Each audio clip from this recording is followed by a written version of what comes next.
The auction room on Bond Street smelled of old leather and beeswax on that grey April morning in 1818, the air thick with the quiet anticipation of collectors and the whispered assessments of those who came merely to observe. Miss Eleanor Ashworth sat near the back, her serviceable brown dress doing nothing to distinguish her from the room's mahogany panelling, her gloved hands folded precisely in her lap as she waited for lot number 47 to be called. At 29, she had long since grown accustomed to the particular quality of invisibility that settled over unmarried women of uncertain age and unremarkable appearance, that curious social death that allowed her to move through spaces like this without drawing notice or comment. Her face, she knew, was too angular for beauty, her figure too thin for fashion, and her manner too serious for charm. A tally she had made peace with years ago when she understood that her father's scholarship would be her inheritance rather than his fortune. The manuscript she awaited was a 14th-century herbal, its pages filled with botanical illustrations and medieval Latin annotations that had consumed her thoughts since she had viewed it 3 days prior during the preview hours. She had calculated precisely how much of her quarterly allowance she could sacrifice, had determined the maximum bid that would not leave her unable to purchase lamp oil or writing paper, and had steeled herself for the likelihood of disappointment. When the auctioneer finally announced the lot, Eleanor felt her spine straighten almost imperceptibly, her attention sharpening as the bidding began at £20 and chance. She entered at 35, her paddle rising with a steadiness that belied the quick beating of her heart. The competition came swiftly, a gentleman's voice from the front calling 40, then 45, then 50, as Eleanor continued to counter with the calm persistence of someone who had little to lose and much to gain. It was only when the bidding reached £75, well beyond what she should spend but not quite beyond what she could, that she noticed the turning of heads, the curious glances cast backward to identify who dared continue. The gentleman bidding against her was Viscount William Harcourt. She realized with a cold wash of recognition, his tall frame and dark hair visible now as he turned slightly, perhaps wondering himself who persisted in challenging him. At £80, Eleanor bid again, her voice steady, despite the recklessness of the sum. At 85, the Viscount paused, and in that pause Eleanor felt the weight of the room's attention, heard the faint whisper from 2 seats over, saw the Viscount's eyes finally locate her in the shadows. At £90, she bid a final time, and when the silence stretched and the auctioneer's gavel fell, Eleanor experienced a fierce swell of triumph that shocked her with its intensity. She rose to complete the purchase, aware of the whispers that followed her to the clerk's desk, the speculation about who she might be and what eccentricity drove her to such expense. But she clutched the wrapped manuscript to her chest with steady hands and moved toward the exit. She did not see the way Viscount Harcourt watched her departure, his expression arrested somewhere between surprise and something more complex.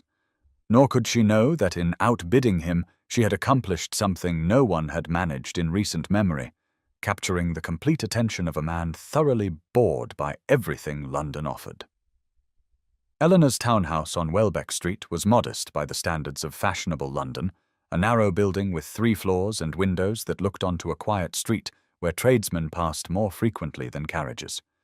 The library occupied the entire ground floor, her father's collection lining walls painted a deep green that absorbed the afternoon light and made the room feel like a sanctuary removed from the world's judgment. Here, surrounded by volumes on natural philosophy and botanical studies, by her father's careful annotations in the margins of texts he had loved, Eleanor felt the particular peace that came from knowing exactly what she was and finding it sufficient. She had arranged the medieval manuscript on her desk that evening, the April rain pattering against the windows as she carefully turned its vellum pages, tracing the delicate illustrations of medicinal herbs with one finger, while her other hand made notes in her commonplace book. Her father had taught her Latin and Greek before most girls learned French, had taken her on botanical expeditions through the countryside when other daughters were learning watercolors, and though his death 5 years prior had left her with more knowledge than money, She could not regret the education that now formed the entire substance of her existence. Society had long since dismissed her as peculiar, too educated for marriage, and too poor for consequence, a woman who attended scientific lectures instead of balls, and who could discuss Linnaean classification, but not the latest fashions. She had made her peace with spinsterhood at 25, had understood that her path would be solitary but intellectually rich, and had found in that resignation a kind of freedom that many women of greater beauty and fortune never knew. The manuscript represented months of sacrifice, dinners reduced to bread and cheese, new gloves foregone. Her one luxury purchased at the cost of many small deprivations. But as she studied the medieval herbalist's careful observations about the properties of foxglove and monkshood, she felt the expense justified in ways no one who had whispered about her at the auction house could possibly understand. Her housekeeper, Mrs. Brennan, brought tea at 6 and mentioned that the butcher's boy had spoken of some excitement at the auction house on Bond Street, something about the building being sold entire to a private buyer for a sum that suggested either madness or money beyond counting. Eleanor listened with half an ear, more interested in deciphering a particularly faded annotation, and thought nothing of it until 3 days later when a letter arrived bearing an unfamiliar seal. The auction house, she read with growing bewilderment, had indeed been purchased by an anonymous collector, and all records of sales and buyers were now the property of this individual, a detail conveyed to her only because, as a recent purchaser, she might wish to know that her transaction details were now held privately rather than by the firm. Eleanor set the letter down slowly, a small, cold thread of unease winding through her chest as she wondered what manner of person purchased an entire establishment, and whether her own unremarkable name now sat in some stranger's ledger, her small rebellion of £90 recorded for eyes she could not anticipate. The study in Viscount William Harcourt's Mayfair residence was a room that reflected its owner's contradictions, lined with books that ranged from agricultural treatises to philosophy, furnished with pieces collected more for interest than fashion, and overlooking a garden that he actually used rather than simply maintained for appearance. At 34, William had long since wearied of the predictable rhythms of society, the endless succession of balls where every conversation followed the same patterns. The young women paraded before him who had been trained to please rather than to think, the assumption that his wealth and title made him perpetually available for whatever entertainment the ton deemed suitable. He had developed a reputation for unconventionality, investing in manufactories that other gentlemen considered beneath their notice, reading scientific papers that bored his peers to distraction, and maintaining a stubborn independence that his mother had despaired of before her death 2 years prior.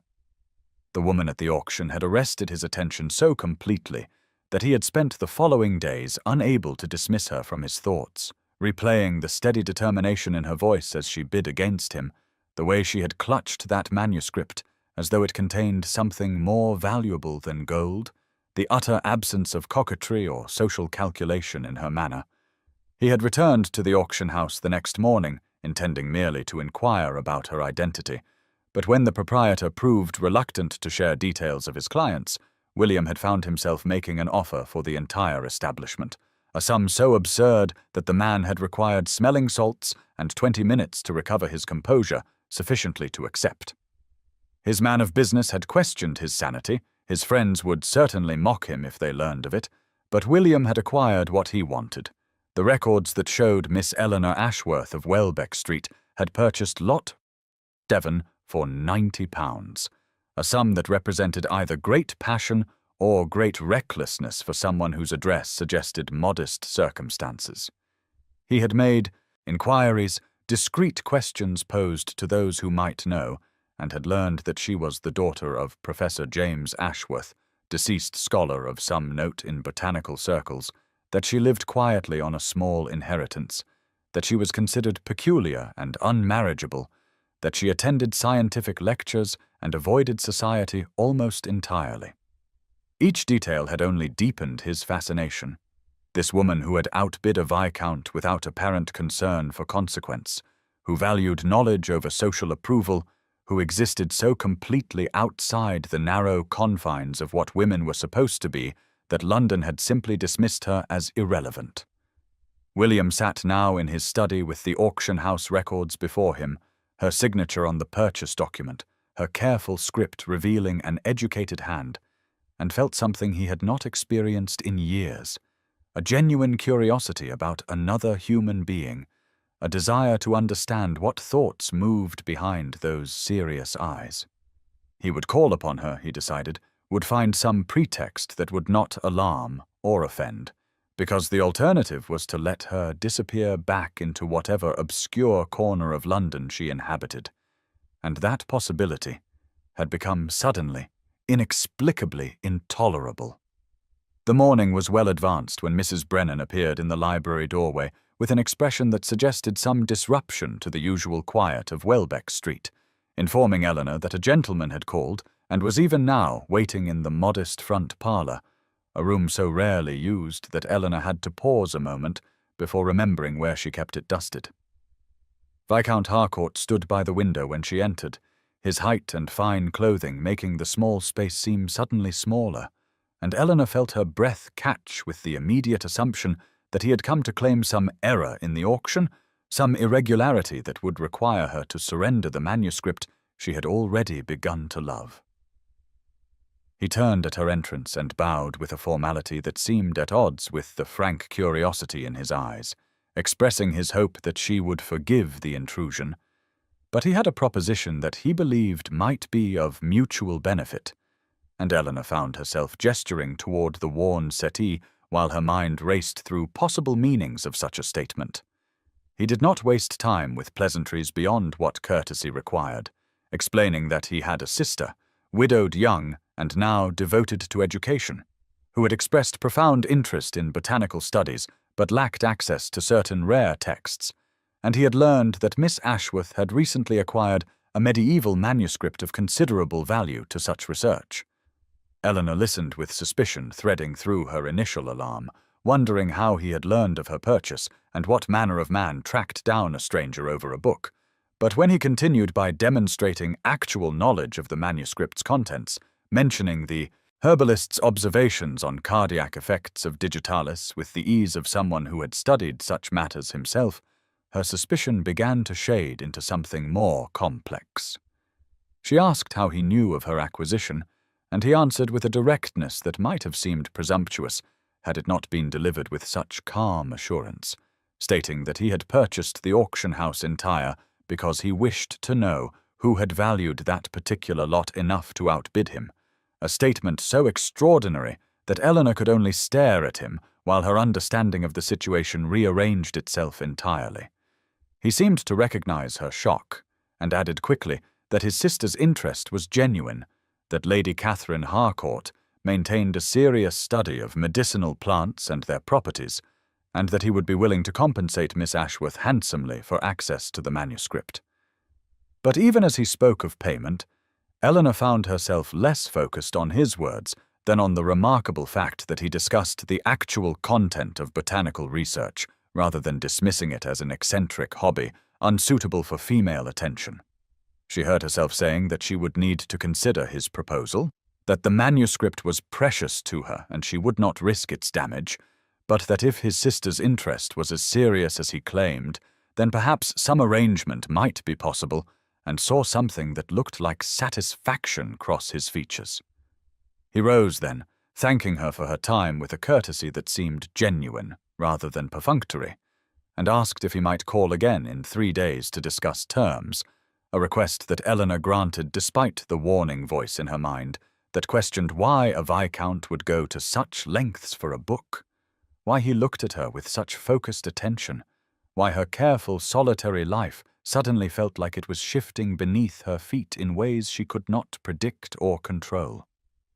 The whispers began in drawing rooms where Eleanor had never been welcome, and likely never would be, spreading through the invisible networks that connected London society like mycelium beneath forest floor, carrying news that Viscount Harcourt had been seen calling upon the Ashworth spinster,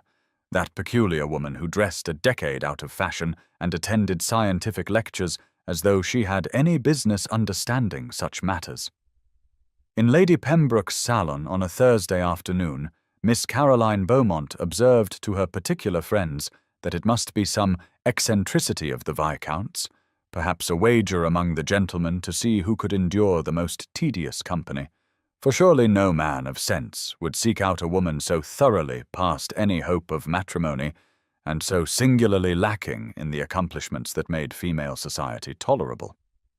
Mrs. Whitmore added with a laugh that perhaps he required assistance with some dreadfully boring agricultural text, and had been told the Ashworth woman could actually read such things which would explain his interest in a manner that did not require one to imagine he found her personally appealing, a notion that sent ripples of amusement through the assembled ladies, who agreed that Miss Ashworth's plain features and serious manner would repel any gentleman seeking actual feminine charm. The speculation grew more elaborate as it spread, some suggesting the Viscount had taken pity on her poverty and was offering charity disguised as intellectual consultation, others proposing that he sought her late father's papers for some scholarly project of his own, and a few of the more malicious tongues hinting that perhaps his tastes ran to the peculiar and he found something amusing in the contrast between his consequence and her insignificance. Eleanor herself remained blessedly unaware of most of this commentary for 3 days, moving through her quiet routines and considering the Viscount's proposal with a careful attention that weighed the value of sharing her precious manuscript against the risk of damage and the strangeness of the entire situation. But on the afternoon before his promised return visit, she attended a lecture at the Royal Society on recent discoveries in mineralogy, one of the few public scientific presentations that admitted ladies to the gallery, and found herself standing near a group of younger women who had clearly come more for social display than scientific edification. She did not mean to listen to their conversation, was in fact attempting to read the published abstract of the lecture, but their voices carried in the way that voices do when their owners believe themselves unobserved by anyone who matters, and she heard her own name spoken with the inflection that made something cold settle in her stomach. Miss Sophia Chambers was saying to her companion that it was quite the joke, really, poor Viscount Harcourt forced to endure the company of that dreadful Ashworth creature, and one could only imagine what favour he owed someone to require such penance, for surely no other explanation sufficed for why a gentleman of his standing would lower himself to call upon a woman who had nothing to recommend her but dusty books and the kind of face that made spinsterhood an inevitability rather than a choice. Eleanor stood very still, her fingers tight on the paper she held, feeling the familiar shame rise up to choke her, that old knowledge that she was insufficient by every measure society valued,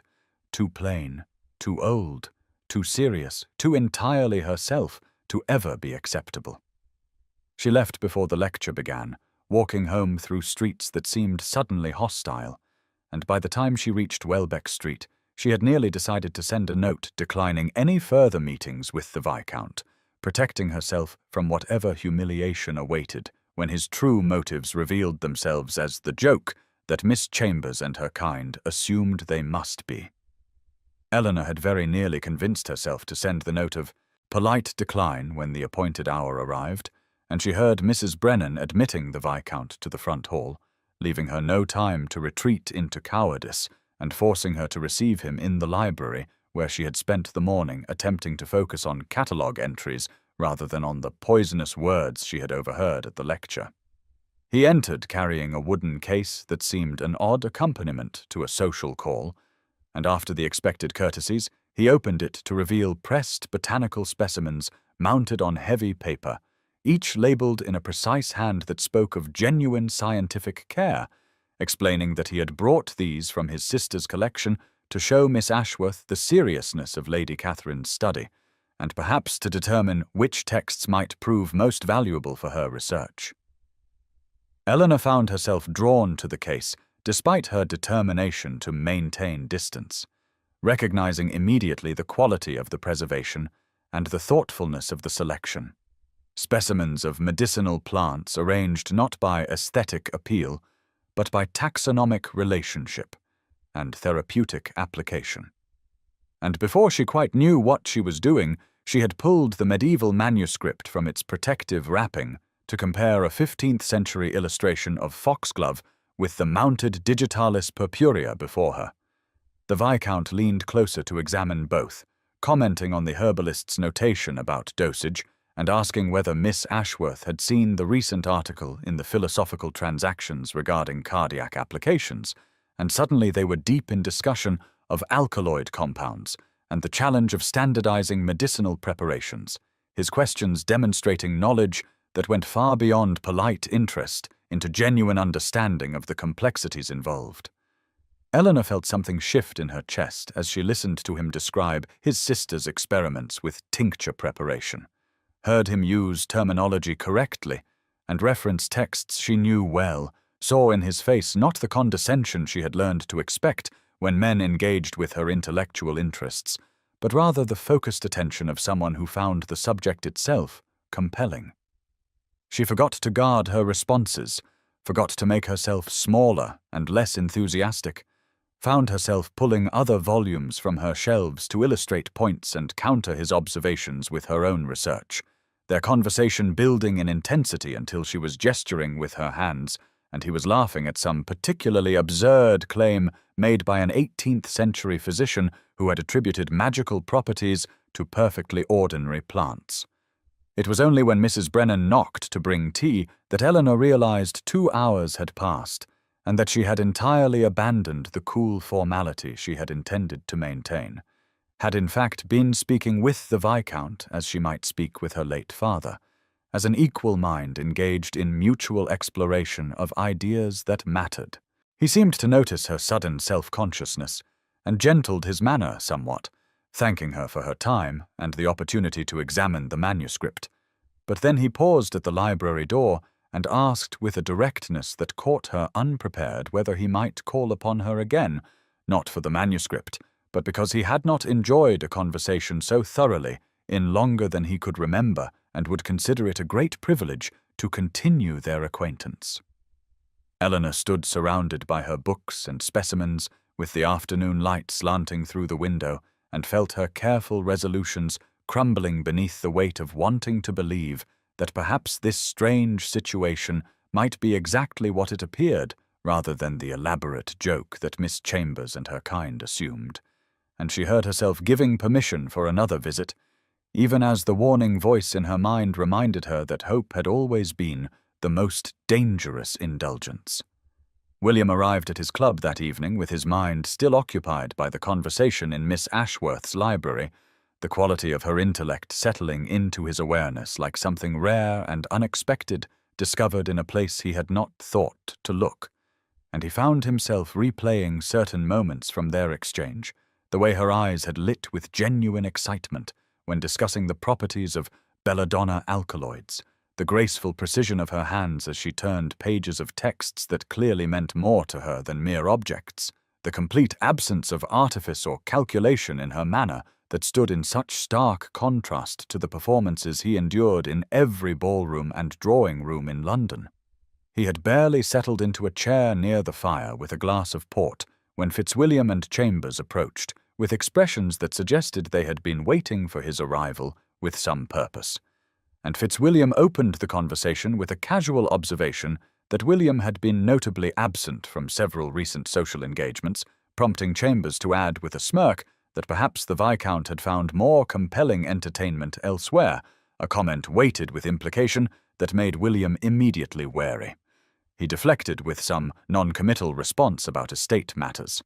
But Chambers pressed forward with the false concern that characterized society gossip, noting that there had been some talk about William calling upon that peculiar Ashworth woman who had made such a spectacle at the auction house, the spinster with the unfortunate manner and no conversation worth enduring, and surely William must be pursuing some specific purpose to subject himself to such tedious company. William felt anger rise sharp and immediate in his chest, a protective instinct he had not anticipated and could not entirely explain, and he found himself responding with an edge that silenced the ambient conversation around them, observing that Miss Ashworth possessed more genuine intellect and worthwhile conversation than every young lady currently gracing London society combined, and that any man capable of recognizing substance over superficial accomplishment would consider her company a privilege rather than a burden. Fitzwilliam raised his eyebrows at the vehemence of this defense, while Chambers actually laughed, suggesting that William must be joking, or perhaps had been taken in by some pretense of learning, for everyone knew the woman was hopelessly unmarriageable and had nothing to recommend her but old books and a father whose eccentricities had left her quite unsuitable for proper society.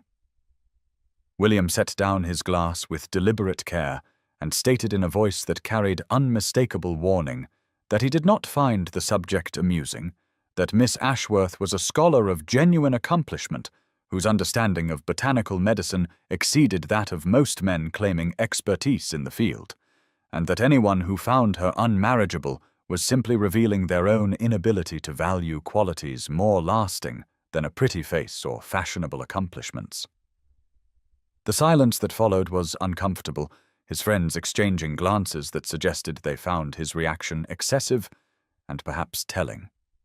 And after an awkward moment, Fitzwilliam steered conversation to safer topics, while Chambers retreated with an expression mixing surprise and speculation. William remained another hour for propriety, but his thoughts were elsewhere, examining with growing awareness the strength of his response and what it revealed about feelings he had not yet named even to himself. And when he finally departed into the cool April evening, he carried with him the uncomfortable recognition that his interest in Eleanor Ashworth had moved beyond intellectual appreciation into territory far more dangerous and infinitely more compelling than he had intended to permit. The invitation arrived 3 days after their second meeting, delivered by liveried footman in the late morning when Eleanor was cataloguing specimens she had collected from the small garden behind her townhouse, and the heavy cardstock bore William's formal script inviting Miss Ashworth to accompany the Viscount to the Royal Botanic Gardens at Kew on the following Thursday morning to view the newly acquired specimens from the recent botanical expedition to South America, a collection not yet open to general public viewing, but accessible through connections William had cultivated with the institution's directors. Eleanor held the card for a long moment in her workroom, with its shelves of pressed plants and jars of seeds, aware that accepting meant stepping further into whatever strange territory this acquaintance represented, but the prospect of seeing specimens from the Amazon and the Andes proved stronger than her caution, and she penned her acceptance before prudence could intervene. Thursday arrived bright and unseasonably warm for early May, the kind of spring morning that carried the promise of summer in its golden light, and Eleanor dressed with more care than usual in a gown of pale green muslin that was several seasons old but had always pleased her for its simplicity, though she caught herself wondering whether William would find it dowdy before sternly reminding herself that his interest was scholarly and such considerations were both inappropriate and pointless. His carriage arrived precisely at the appointed hour, and he handed her in with courtesy that had become familiar, commenting on the fineness of the weather and the good fortune that rain had held off. But Eleanor sensed something lighter in his manner, a pleased anticipation that matched her own excitement about the expedition ahead. The journey to Kew took them through London streets, giving way gradually to more open country, and they fell into easy conversation about the botanical expedition's published findings, William revealing that he had read the preliminary reports with great interest and thought Miss Ashworth would particularly appreciate the documentation of medicinal plants used by indigenous peoples, knowledge that European science was only beginning to catalogue and understand. When they arrived at the gardens, the May morning had grown warm enough that Eleanor was grateful for the broad paths shaded by established trees, and William guided her not to the public areas, but to the research glasshouses where the new specimens were being carefully acclimated, introducing her to the curator as a fellow scholar whose expertise in medicinal botany would provide valuable perspective on the collection. The curator responded with respect that surprised Eleanor, clearly taking his cue from William's presentation. and soon she found herself standing before plants she had only read about in expedition journals, surrounded by the humid warmth of the glasshouse and the green living smell of tropical growth thriving in English soil. William watched her move from specimen to specimen with an attention she felt but tried to ignore, too absorbed in examining leaf structures and root systems to guard her expressions. And when she turned to ask him whether he had noticed the similarity between this particular vine's properties and those described in her medieval manuscript, she found him looking at her with such focused warmth that words momentarily failed her. They reached simultaneously for the same flowering plant, an orchid species whose blooms were said to have remarkable healing properties, and their hands brushed in the warm air of the glasshouse, neither immediately withdrawing, and Eleanor felt the contact like a shock through her entire body, an awareness that seemed to still the world around them. William's fingers moved slightly against hers, the barest acknowledgement of the touch, and when she finally looked up at his face, she saw there something that made her breath catch, a tenderness mixed with wonder that transformed his usually controlled expression into something openly vulnerable. He smiled at her with a gentleness that felt impossibly intimate, and said her name, just Eleanor without the formal address, and in that moment, surrounded by exotic blooms and filtered May sunlight, William Harcourt understood with absolute certainty that he was falling in love with this remarkable woman who saw beauty in botanical structures and found joy in the pursuit of knowledge, and the recognition both exhilarated and terrified him in equal measure. Eleanor returned home from Kew Gardens as the afternoon light was turning golden, and she moved through the remainder of that Thursday in a state of distracted awareness that made even her beloved research feel distant and unreal, the memory of William's touch against her hand in the glasshouse repeating itself in her mind with an insistence that grew more alarming as evening approached, and she found herself unable to concentrate on the specimen notes she had intended to catalogue. She ate a solitary dinner without tasting the food, and retired early to her small bedroom at the top of the house, the room that had been hers since childhood, and which had always felt like a sanctuary of comfortable solitude, but which now seemed to press against her with its familiar limitations, and she sat at the window looking out over the darkening rooftops of London, while her reflection looked back at her from the glass, a woman of 29 years with unremarkable features and unfashionable manner who had learned long ago to find contentment in intellectual pursuits rather than romantic possibilities. But contentment felt impossibly fragile now, threatened by the recognition of feelings she had not permitted herself in so many years, and Eleanor forced herself to examine with painful honesty what she had seen in William's face that afternoon, the warmth and tenderness that had seemed so unmistakably genuine in the moment, but which now, in the solitary darkness of her room, took on the quality of something she must have misinterpreted or foolishly magnified beyond its true significance. She rose and lit more candles against the gathering night, then sat at her small writing desk where she had composed so many letters to fellow scholars and botanical societies, and she made herself remember with deliberate cruelty the last time she had allowed herself to hope for romantic regard. That spring 7 years ago, when Mr. Edward Pemberton had seemed to seek her company at several gatherings, and she had been young enough and naive enough to believe his interest might be genuine. She remembered the afternoon she had overheard him at a garden party speaking to his friend with careless clarity about the Ashworth woman who was unfortunately plain and far too intellectual for any man to seriously consider, amusing enough for conversation when one was bored, but hardly the sort one would ever actually court, and certainly not when there were proper young ladies available who understood how to be decorative, and agreeable without constantly mentioning books and plants, as though anyone truly cared about such tedious subjects. The memory still carried the power to wound after all these years, the sharp humiliation of having allowed herself to hope, and the deeper shame of having so thoroughly misread friendly courtesy as potential affection, and Eleanor had learned from that experience to guard herself more carefully, to accept her circumstances with dignity rather than reaching for possibilities that would only lead to greater pain. William Harcourt was a viscount, wealthy and respected, and able to have his choice of beautiful, accomplished young women who graced every ballroom in London, and while he might find her intellectually interesting as a novelty or a curiosity, Eleanor could not allow herself to believe that his attention meant anything more than the kind of scholarly appreciation one might feel for a particularly well-informed colleague. To think otherwise was to invite exactly the sort of humiliation she had promised herself to avoid, and as she sat in the candlelight, with London settling into sleep around her, Eleanor made the decision that felt like self-preservation, even as it tasted like loss, and she drew a sheet of writing paper toward her and began to compose a letter declining any further meetings with the Viscount, her hand steady even as something deep within her chest felt like it was quietly breaking. Eleanor's letter arrived at William's Mayfair residence on Friday morning, delivered by a street messenger rather than through proper channels, and he recognized her handwriting immediately on the plain sealed paper that his butler presented to him in hhis study, where he had been attempting to concentrate on correspondence from his estate manager, but finding his thoughts returning persistently to the previous day's excursion to Kew Gardens.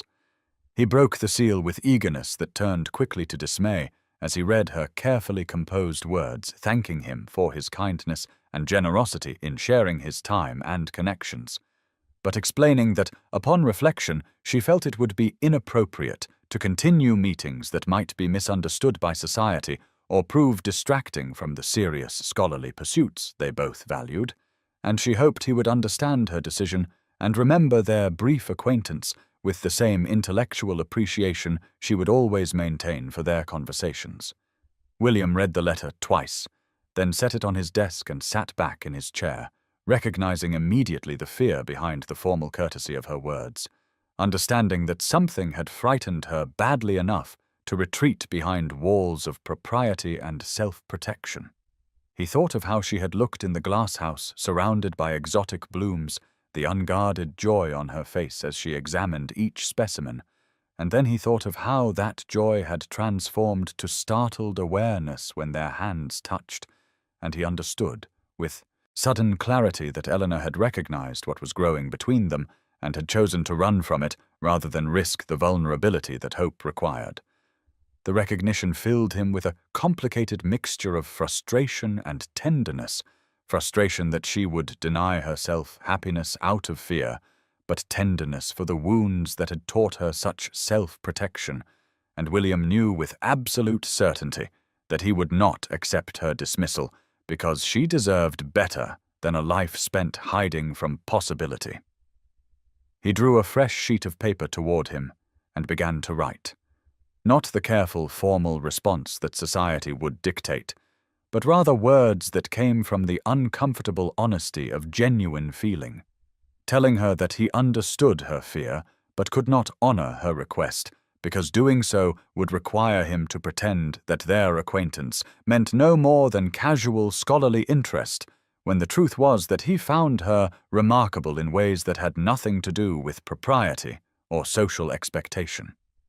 He wrote that her mind was the finest he had encountered in years of being surrounded by educated people who rarely said anything worth remembering, that her passion for knowledge reminded him of why intellectual pursuit mattered beyond mere social accomplishment, and that her company had become something he looked forward to with an eagerness that surprised him as much as it apparently alarmed her. He sealed this letter with his family crest and added to it a package containing a rare first-edition botanical text he had acquired years ago and treasured, a 16th-century herbal with hand-colored illustrations that he knew she would appreciate not for its monetary value, but for its scientific and historical significance. Then William did something he had not done since he was a young man, newly come into his title and still unsure of social protocols, and he took both letter and package and went himself in the late morning to Eleanor's modest townhouse, arriving without prior notice or proper calling hours, and when her elderly housekeeper answered the door with surprise, he asked simply to see Miss Ashworth on a matter of some importance, his expression serious enough that the woman admitted him to the small front parlor and went to fetch her mistress. William stood in that parlor with its worn furniture and shelves of books, his fine coat and polished boots marking him clearly as out of place in this shabby, genteel household.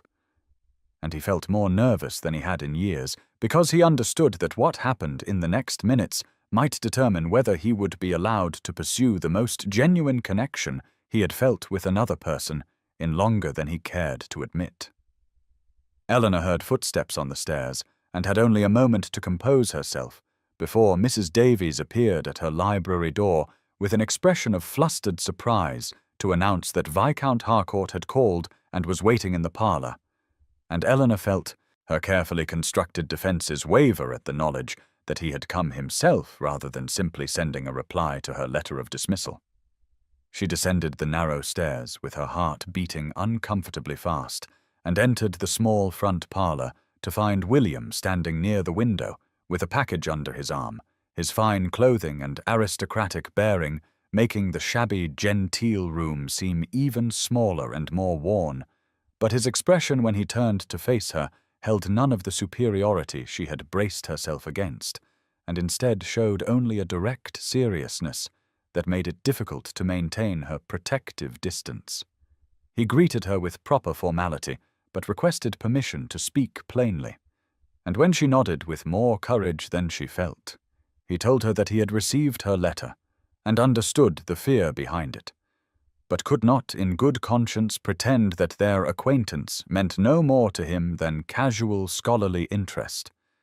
when in truth she had become the most genuinely interesting person he had encountered in years of being surrounded by people who valued appearance over substance. Eleanor felt her throat tighten, but forced herself to respond that he was kind to say so. But surely he must understand that she was not the sort of woman a man of his position could seriously consider, that she was 29 years old and plain and far too intellectual, and that society would mock him endlessly for any attention he paid to someone so thoroughly unsuitable. William listened to this recitation with an expression that grew increasingly intense, and when she finished he asked her directly whether those were her own beliefs about her worth or simply society's judgments that she had learned to repeat, and the question struck her with unexpected force because she realized she no longer knew where the boundary lay between external cruelty and internalized shame. He moved closer then, and told her with quiet conviction that he valued precisely those qualities that society dismissed, that her mind was extraordinary, and her passion for knowledge was refreshing rather than tedious, and that her face when she looked at something that fascinated her held more genuine beauty than all the carefully arranged features of approved young ladies who had been taught to display pleasantness rather than feel actual emotion.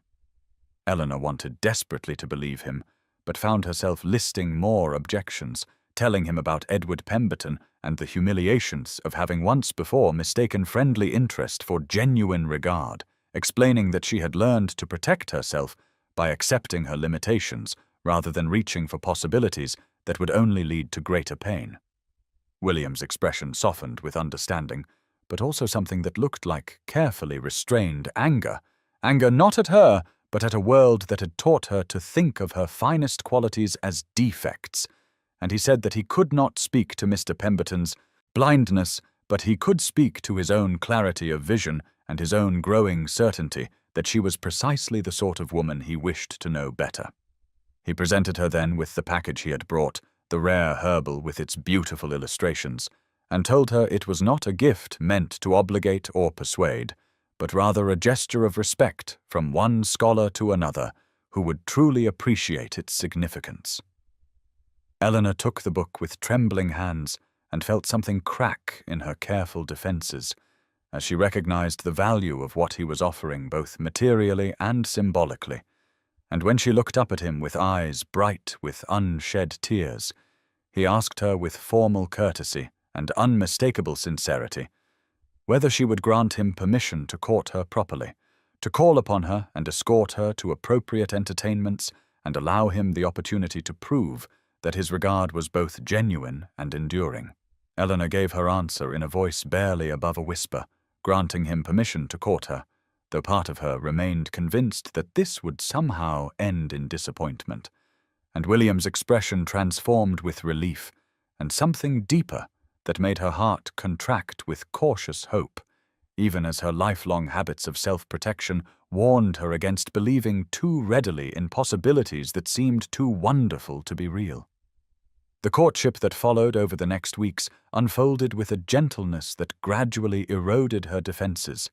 beginning with proper afternoon calls where they sat in her small parlor discussing botanical classifications and the latest scientific publications, while Mrs. Davies served tea and observed with barely concealed approval, then progressing to public outings that announced to London society that Viscount Harcourt was indeed paying serious attention to the unfashionable spinster who had somehow captured his interest.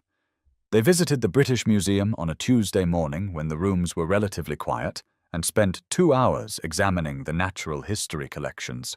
William watching with undisguised pleasure as Eleanor forgot her self-consciousness entirely, while explaining the classification systems her father had taught her, and pointing out errors in some of the specimen labels with the confidence of true expertise. They attended a lecture at the Royal Society, where William's membership granted them access, and Eleanor sat in the gallery designated for ladies, intensely aware of the whispered speculation her presence with the Viscount generated, but finding that her interest in the speaker's discussion of recent botanical discoveries in South America outweighed her discomfort at being observed and discussed.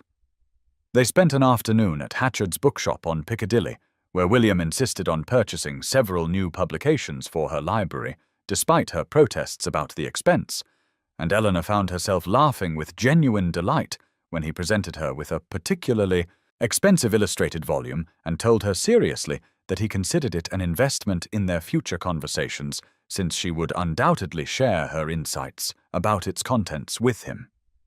The formality that had characterized their early interactions gradually softened into something easier and more natural, titles giving way to given names when they were private, careful distance becoming comfortable proximity as they bent together over books and specimens,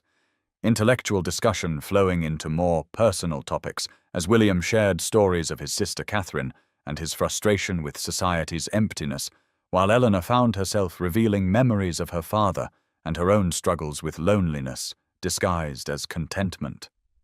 Society's reaction to their courtship ranged from cruel mockery to genuine curiosity, with some drawing rooms buzzing with speculation about what wager or peculiar whim motivated the Viscount's attention to such an unsuitable woman, while others began to reassess Eleanor with the grudging acknowledgement that perhaps she possessed some quality not immediately apparent that had captured the interest of a man known for intelligence and independence of mind. Eleanor heard the gossip because it was impossible not to hear it when matrons whispered behind fans and young ladies exchanged knowing glances. But she found that William's steady presence and evident genuine pleasure in her company provided armor against the cruelty she had once accepted as her natural lot. They were walking through Hyde Park on a May afternoon, warm with early summer promise, when the moment came that shifted something fundamental between them, strolling along a relatively quiet path, discussing the various trees they passed and their medicinal properties, when Eleanor stumbled slightly on an uneven patch of ground, and William caught her elbow to steady her, then did not immediately release his gentle hold. She looked up at him with a question in her eyes, and found him gazing at her with an expression of such tender regard that her breath caught, and then he lifted his free hand with careful deliberation and touched her cheek with his gloved fingers, a gesture so gentle and reverent that Eleanor felt tears spring to her eyes, because no one had ever touched her with such obvious care, and she understood in that moment that whatever his reasons for pursuing this courtship, pity and obligation were not among them. The invitation to Lady Pemberton's garden party had arrived during the second week of June, and Eleanor had hesitated before accepting, because she knew that attending a large social gathering as William's acknowledged companion would expose her to levels of scrutiny and potential cruelty that their quieter outings had largely avoided. But William had encouraged her to attend with him, and promised that his sister Catherine would also be present to provide friendly support. So Eleanor had agreed, despite the anxious flutter in her stomach, whenever she thought about facing the assembled eyes of society with full awareness of their judgment. The afternoon proved as difficult as she had feared from the moment they arrived at the Pemberton estate in Kensington with its extensive gardens laid out in the fashionable style, William handing her down from the carriage with obvious care that drew immediate attention from the other guests gathered on the lawn, and Eleanor felt the weight of dozens of pairs of eyes assessing her unfashionable dress and plain features, and undoubtedly finding her utterly unsuitable as the object of a viscount's regard. Catherine greeted them warmly and stayed close during the first hour as they moved through the party. But even her kind presence could not entirely shield Eleanor from the cuts both subtle and overt that came her way, ladies turning away when she approached as though she had become invisible, young gentlemen smirking behind their hands as she passed, groups of fashionable misses whispering and laughing in a manner that made their subject unmistakable. William remained attentive and seemed either unaware of the cruelty surrounding them or determined to ignore it, bringing her refreshments and introducing her to acquaintances with perfect courtesy that forced them to acknowledge her even if their responses held barely concealed disdain. But Eleanor felt her fragile confidence eroding with each pointed slight and dismissive glance until she felt raw and exposed in a way that reminded her painfully of why she had learned to avoid such gatherings entirely. The crisis came when William was called away to speak with their host about some matter of business, and Catherine had been drawn into conversation with an old friend, leaving Eleanor standing alone near the refreshment table, trying to appear composed and unconcerned while feeling utterly conspicuous in her solitude. She was reaching for a glass of lemonade when she heard her name spoken by a familiar voice behind one of the tall hedges that divided the garden into separate areas, and she froze with her hand outstretched as she recognized Lady Margaret Winters speaking to someone Eleanor could not see, their voices carrying clearly through the greenery as Margaret said that really the whole situation was quite extraordinary, and one had to wonder what wager or jest motivated Harcourt to pay such marked attention to that dreadfully plain spinster with her books and her complete lack of social graces. The other voice, belonging to someone Eleanor did not know, responded with a laugh and the observation that perhaps the Viscount had tired of beautiful women and decided to try something different as a sort of intellectual experiment, the way one might study an unusual specimen, and surely he would tire of the novelty soon enough and return to pursuing ladies appropriate to his station and expectations. Eleanor felt the blood drain from her face as the full cruelty of the words struck her, all her deepest fears articulated with casual mockery, and she set down the glass she had been holding with a trembling hand and turned away from the refreshment table with only one thought, which was to escape before anyone could see the tears gathering hot behind her eyes. She moved quickly through the garden away from the main gathering of guests, following a path that led deeper into the ornamental plantings, where tall roses bloomed in profusion and the sounds of conversation faded to a distant murmur.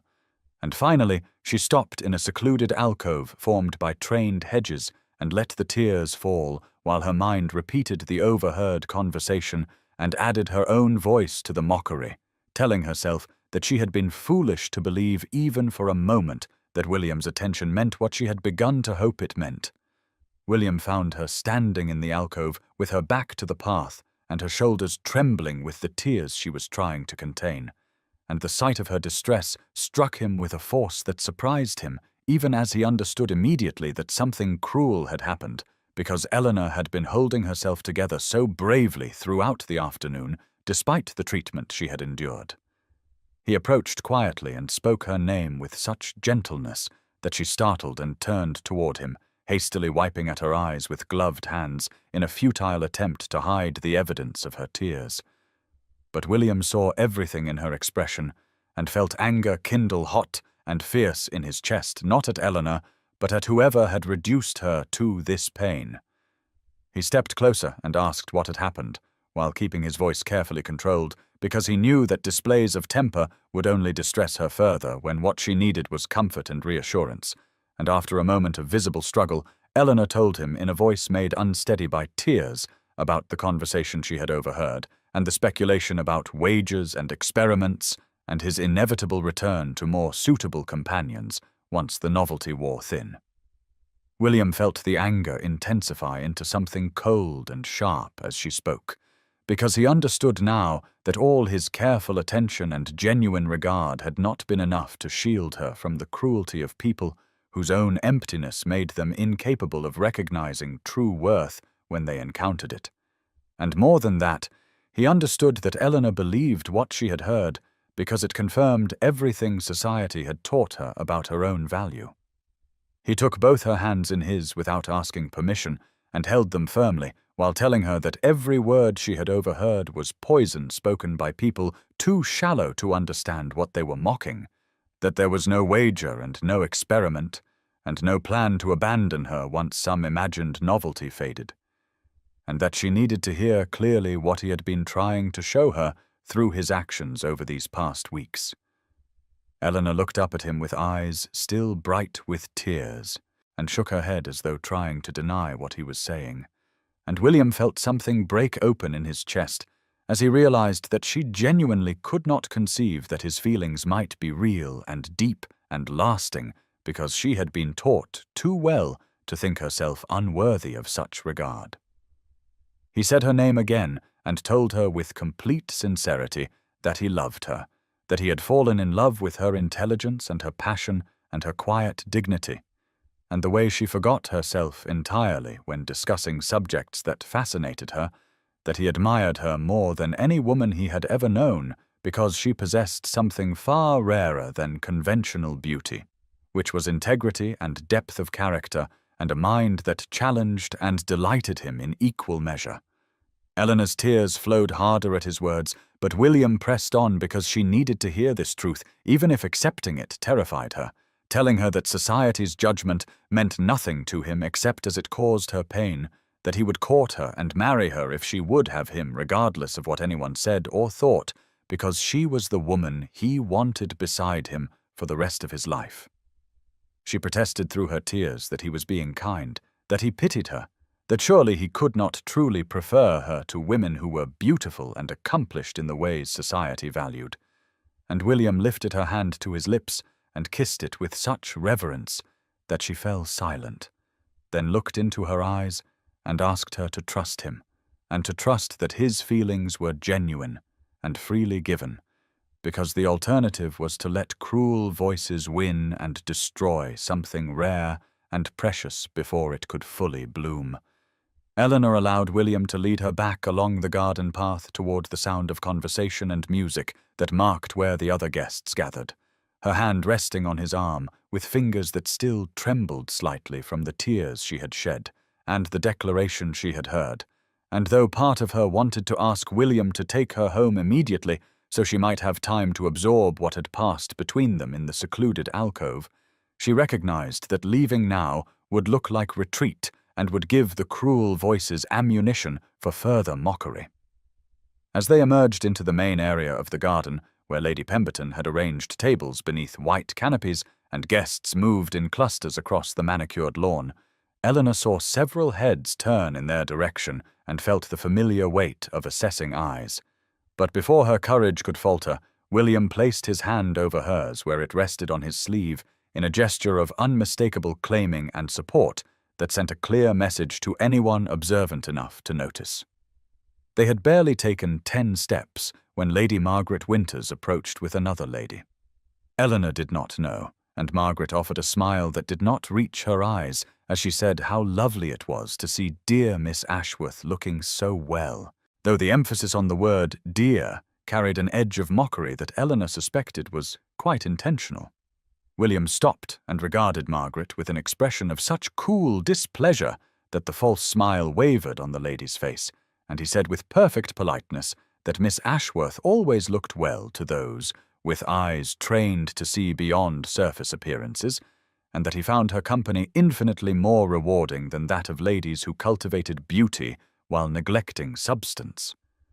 The cut was delivered with such aristocratic precision that Margaret actually took a step backward while colour flooded her cheeks, and her companion made some stammered excuse before pulling Margaret away toward the refreshment tables.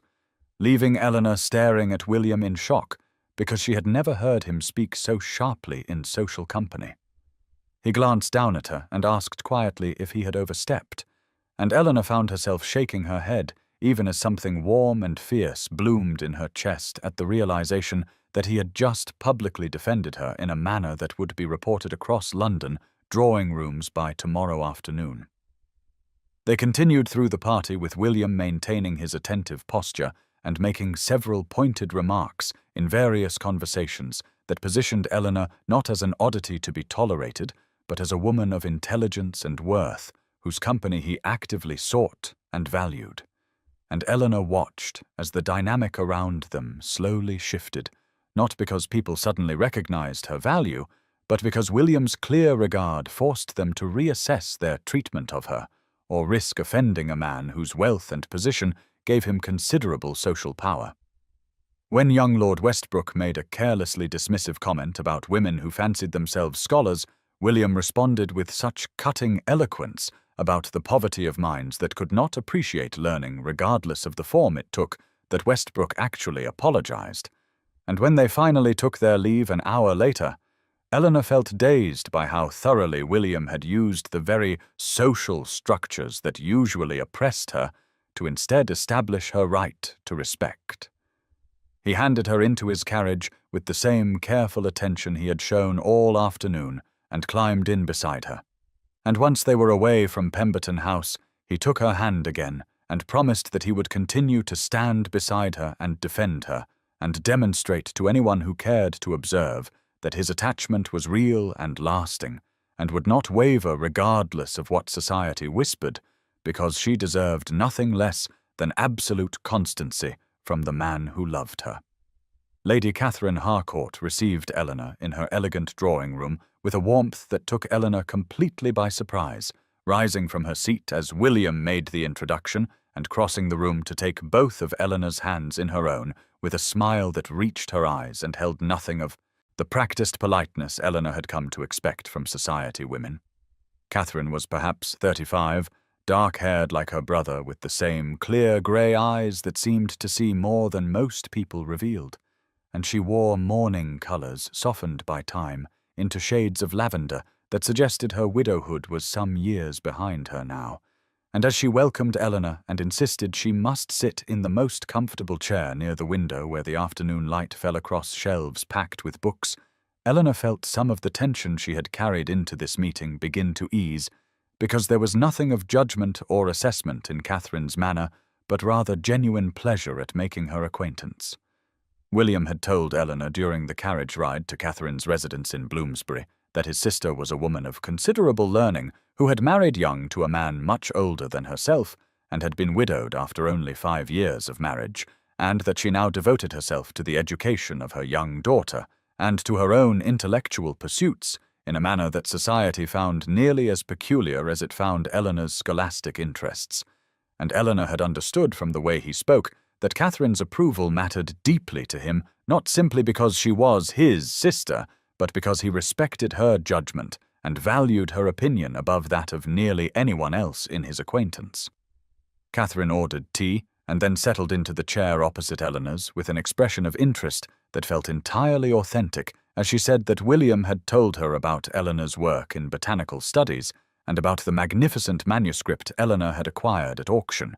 and she hoped Eleanor might be willing to discuss some of her research because Catherine herself maintained a considerable garden and had long been fascinated by the medicinal properties of plants, though her own education had been woefully inadequate for pursuing such studies in any systematic way.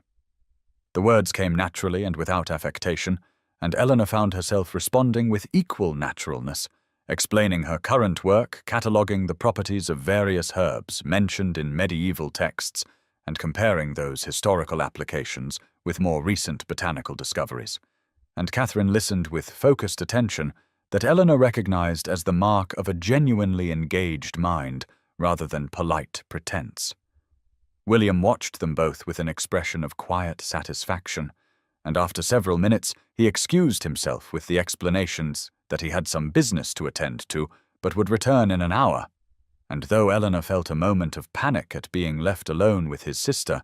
Catherine's easy manner made it impossible to sustain anxiety for long. Once William had departed, Catherine leaned forward slightly and said with complete frankness that her brother had spoken of Eleanor with more animation and genuine feeling than Catherine had heard from him in years, that she could see immediately why Eleanor had captured his attention and his heart, because there was an authenticity about her that was rare in their circles, where most people wore masks of propriety that concealed emptiness beneath.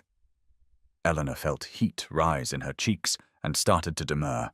but Catherine shook her head and continued that she understood exactly what Eleanor must be facing from society, because Catherine herself had endured similar treatment after her husband's death, when she had chosen to pursue intellectual interests rather than seek another marriage. And she wanted Eleanor to know that she had an ally and a friend in Catherine, regardless of what anyone else might say or think. July unfolded with a golden warmth that seemed to Eleanor like a physical manifestation of the change happening within her own heart. And as the days passed in a succession of visits and outings and quiet hours spent in William's company or in correspondence with Catherine, who had begun including Eleanor in various intellectual gatherings at her Bloomsbury residence, Eleanor felt something she had not experienced since perhaps her early girlhood, before society had taught her to think of herself as inadequate and unworthy of the happiness other women seemed to claim so easily.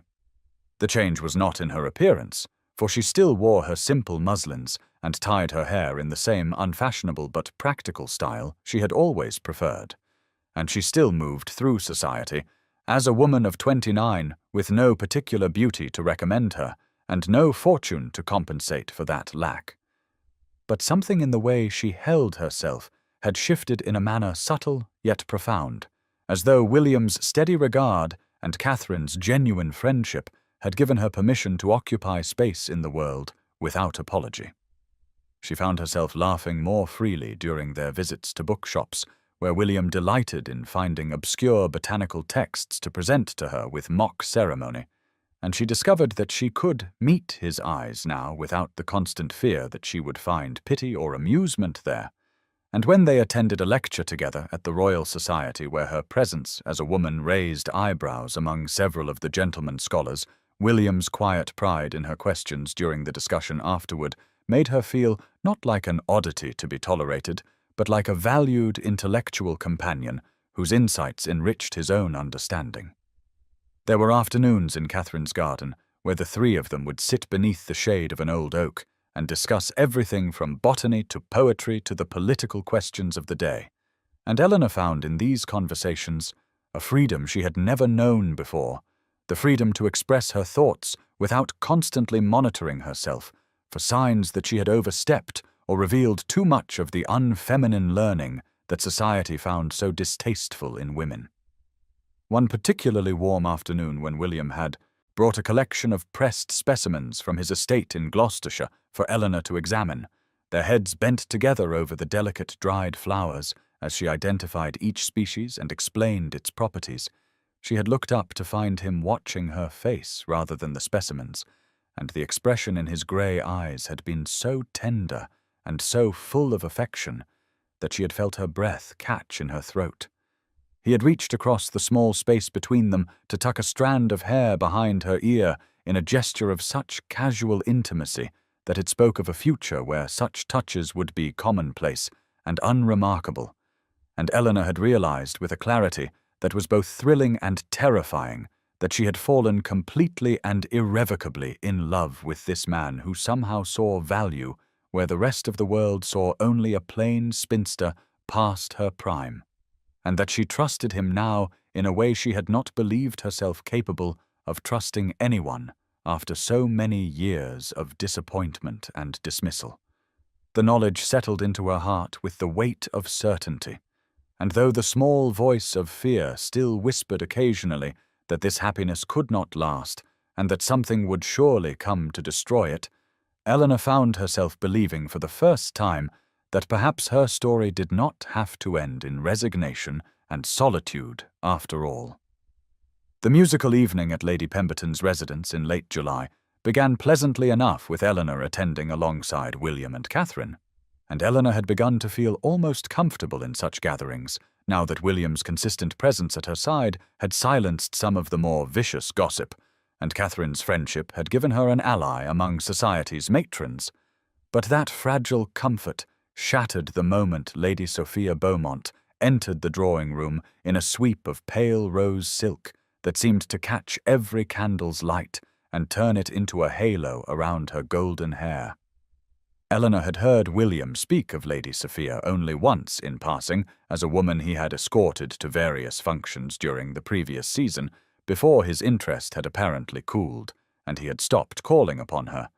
But William's brief mention had not prepared Eleanor for the reality of Sophia's extraordinary beauty, the kind of beauty that belonged in portrait galleries and romantic poetry, with her flawless complexion and blue eyes that seemed to hold depths of emotion even from across a crowded room. Sophia was perhaps 22 or 23, young enough that her loveliness still had the fresh perfection of youth unmarred by time or worry, and she moved through the gathering with the unconscious grace of someone who had never doubted her welcome in any space she chose to enter, and Eleanor felt all of her newfound confidence drain away as she watched heads turn to follow Sophia's progress and heard the murmurs of admiration that rippled through the assembled guests. William's expression when he noticed Sophia revealed nothing more than polite recognition, and he made no move to leave Eleanor's side or to seek Sophia out, but Sophia herself approached their small group near the pianoforte with a smile that managed to be both warm and somehow calculating as she greeted William with the easy familiarity of someone who had once held a claim to his attention. The introductions were performed with flawless courtesy, and Sophia acknowledged Eleanor with a smile that never quite reached those remarkable blue eyes, and though her words were perfectly proper, there was something in the way she looked at Eleanor that made Eleanor feel suddenly and acutely aware of every way in which she herself must appear wanting in comparison to this vision of youthful beauty. The evening continued with the planned musical performances, and Eleanor tried to focus on the music and on William's steady presence beside her, but she found her attention returning again and again to where Sophia sat across the room, surrounded by a cluster of admirers who seemed drawn to her light like moths to flame. During the interval before the final performance, Eleanor excused herself to step into the cooler air of the hallway, and it was there that she overheard Sophia's voice drifting from the partially open door of the small parlor just beyond, speaking to someone Eleanor could not see, but whose murmured responses suggested another young woman of Sophia's acquaintance. Sophia was saying that she found it quite extraordinary that William Harcourt had taken up with such an unlikely woman, and that while she supposed his interest in the scholarly spinster was amusing enough as a novelty, she could not imagine it would hold his attention for much longer, because men like William ultimately wanted wives who could grace their homes and bear their children and move through society with elegance. And surely he would eventually recognize that intellectual conversation could not compensate for all the other qualities Miss Ashworth so obviously lacked. The words hit Eleanor with the force of physical blows, and all of the old fears that she had begun to believe William's affection had vanquished came flooding back with renewed power. Eleanor returned home from Lady Pemberton's musical evening, with Sophia's words echoing in her mind like a terrible refrain that grew louder with each repetition, and she dismissed her maid earlier than usual because she could not bear the woman's cheerful chatter about how fine the Viscount looked and how fortunate Miss Ashworth was to have secured such an advantageous match. And once alone in her library, where she had spent so many contented years before William had entered her life and disrupted the careful equilibrium she had built around her solitude, Eleanor felt all of the careful confidence she had constructed over the past months crumble like a structure built on sand rather than solid foundation. She sat at her writing desk, where the lamp cast its circle of golden light across the polished wood surface, and she pulled out a fresh sheet of paper with hands that trembled slightly,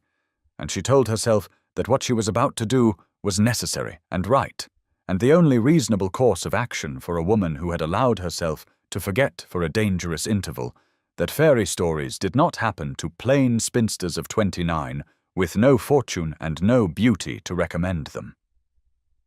Sophia was right, Eleanor thought, with a bitterness that tasted like ash in her mouth, because men like William ultimately wanted wives who could ornament their drawing rooms and bear their children and move through society with the kind of effortless grace that came from youth and beauty and the absolute certainty of one's place in the world. And while William might genuinely enjoy their intellectual conversations and might even feel a certain affection for her company, surely that could not be enough to sustain a marriage, or to compensate for all the ways in which Eleanor would fail to meet the expectations that society and his family and eventually William himself would have of a viscountess. She dipped her pen in the ink and began to write, forming the words that would release him from their courtship with as much dignity as she could muster, explaining that upon reflection she believed they would not suit and that she was grateful for his attention, but thought it best they discontinue their association before matters progressed any further. And she was midway through the second paragraph when she heard the sound of the door-knocker echoing through the quiet house with an urgency that suggested something more than a casual social call. Eleanor's hand stilled over the paper as she heard Mrs. Davies, the housekeeper, moving through the hallway, and then there were voices at the door, and Eleanor recognized William's distinctive baritone even from this distance, and her heart began to pound with a mixture of dread and something that felt treacherously like hope even as she tried to suppress it. She heard Mrs. Davies protesting that the hour was late and Miss Ashworth had retired, but William's response was insistent, though she could not make out the specific words. And then there were footsteps approaching the library, and Eleanor barely had time to place her hand over the unfinished letter before William appeared in the doorway, still in his evening clothes, with his cravat slightly loosened and his dark hair disordered as though he had been running his hands through it, and his grey eyes found hers with an intensity that made her breath catch. "You left without saying goodbye," he said without preamble, and his voice held a note of concern that made Eleanor's carefully constructed resolve waver dangerously. "What has happened, Eleanor? What did someone say to put that look in your eyes?" Eleanor felt something crack inside her chest at his question, and all of the careful composure she had been trying to maintain shattered like glass under too much pressure, and before she could stop herself, the words came tumbling out in a rush that held all the pain and fear she had been carrying. "I overheard Lady Sophia speaking tonight," she said, and her voice sounded strange and thin to her own ears. "She said that your interest in me is merely a novelty that will fade once you realize that intellectual conversation cannot compensate for all the other qualities I lack. And she is right, William, because I have been foolish enough to forget what I am and what I am not, and to believe for a dangerous interval that someone like you could truly want someone like me for anything more than an amusing diversion from the monotony of society." William's expression transformed from concern to something that looked like fury, though Eleanor sensed immediately that his anger was not directed at her, and he crossed the room in 3 long strides and knelt before her chair so that his eyes were level with hers, and the intensity in his gaze made her breath catch. "Do you know what I saw the first moment I noticed you at that auction house in April?" he asked, and his voice was low and fierce. "I saw a woman who knew exactly what she wanted, and had the courage to claim it despite every disapproving glance from people who could not begin to comprehend the value of what she pursued, and I saw intelligence and passion and a kind of quiet strength that I had never encountered in all my years of enduring society's vapid entertainments, and I knew in that instant that I needed to know who you were, because you represented something real in a world that increasingly felt like an elaborate performance signifying nothing." Eleanor tried to speak, but William continued, the words pouring from him with an urgency that suggested they had been building for some time. "Do you know why I purchased that entire auction house, Eleanor? It was not some calculated strategy or idle whim, but rather because after you walked away with that manuscript, I realized I had no way to find you again, and the thought of never seeing you again, or never knowing your name, or never having the opportunity to speak with you was suddenly intolerable. and so I did the only thing I could think of to obtain the information I needed to find you." He reached up and took her hands in his, and his touch was warm and solid and achingly gentle. "I have spent 34 years navigating society's expectations and playing the role assigned to me and enjoying none of it. And then I met you, and for the first time I understood what it meant to anticipate waking each morning because I might see you or speak with you or learn something new about how your remarkable mind works, and you think Sophia Beaumont or anyone else could possibly compare to that?" Eleanor felt tears beginning to slip down her cheeks as William continued.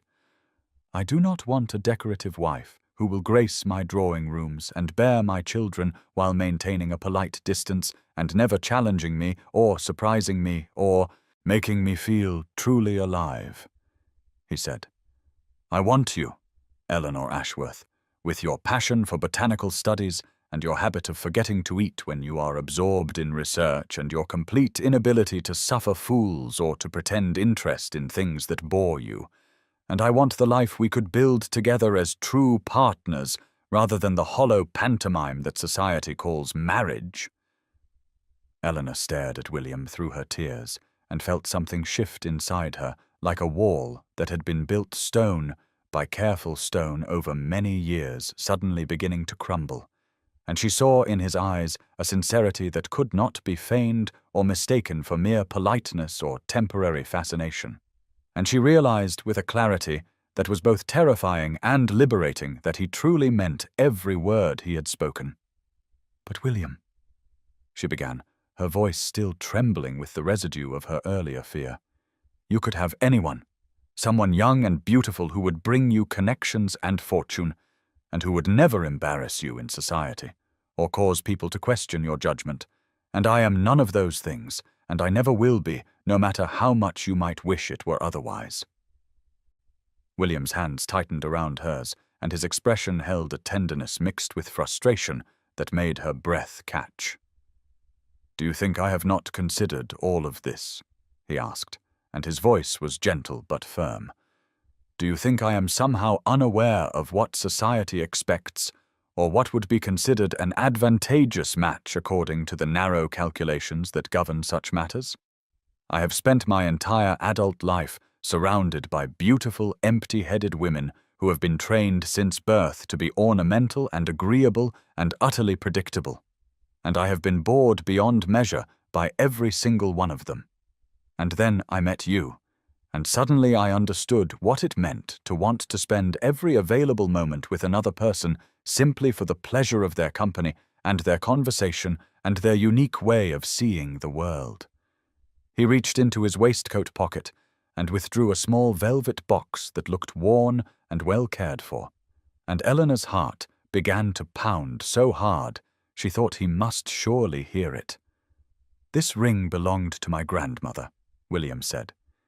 as he opened the box to reveal a gold band set with a single emerald surrounded by small pearls. "And it is not the largest or most ostentatious piece in the family collection, but it was her favorite, because my grandfather chose it specifically for her, and not because it was expected or appropriate, but because the green reminded him of her eyes, and he wanted her to know that he saw her as she truly was." Eleanor looked at the ring, and then back at William's face, and felt the last of her resistance beginning to dissolve like morning mist under the strengthening sun. "My grandmother was considered an unusual choice for my grandfather, because she was the daughter of a country vicar with no fortune and no particular beauty to recommend her," William continued, "but she was the cleverest woman he had ever met, and the only person who could make him laugh until tears ran down his face, and they had 47 years of genuine partnership and happiness together before he died. And she told me once that the secret to their contentment was that they had chosen each other for the right reasons rather than the reasons society deemed acceptable." William shifted from kneeling before her chair to formally kneeling on one knee while still holding the ring box in one hand and her trembling fingers in the other. "Eleanor Ashworth," he said, and his voice held a solemnity that made the moment feel sacred. Will you do me the very great honor of becoming my wife? Not because I need someone to fill a position or play a role, but because I love you exactly as you are, and I cannot imagine building a life with anyone else." Eleanor whispered yes, through her tears, and felt William slip the ring onto her finger, where it settled with a rightness that seemed to confirm what her heart had been trying to tell her for weeks. And then he was pulling her into his arms and holding her with a tenderness that made something inside her chest expand until she thought she might break apart from the sheer overwhelming force of it. And she understood in that moment that this was real and true and hers to keep. The announcement appeared in the Morning Post 3 days later in the formal language that such notices required, stating that Viscount William Harcourt of Thornfield Park was pleased to announce his engagement to Miss Eleanor Ashworth of Bloomsbury, and the words looked impossibly official and permanent in black ink on white paper, as though by committing the information to print they had made it irrevocable in a way that even William's proposal had not quite accomplished. The reaction across London society was immediate and varied, and in some quarters absolutely scandalous in its intensity, with Lady Pemberton declaring at her Thursday salon that she had never heard of anything so extraordinary in all her 60 years of observing the ton, while Mrs. Crawford whispered to anyone who would listen that there must be some hidden circumstance that would explain such an inexplicable choice, perhaps a secret fortune or family connection that had not yet come to light. Catherine Harcourt received the news with unrestrained delight, and arrived at Eleanor's townhouse within hours of the announcement, carrying an armful of fashion periodicals and a bottle of excellent champagne, declaring that they had much to discuss regarding wedding plans and trousseau and the many preparations required for Eleanor's introduction to society as the future Viscountess Harcourt, and her genuine warmth made Eleanor feel for the first time that she might actually have allies in the foreign territory she was about to enter.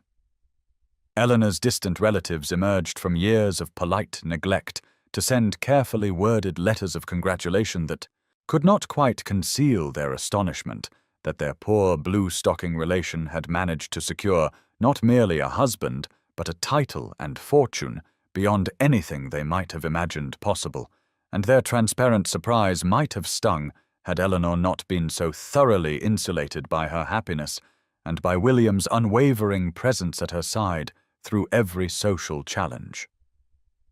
The gossip continued unabated through the first weeks of August, with some observers expressing grudging admiration for the Viscount's unconventional choice,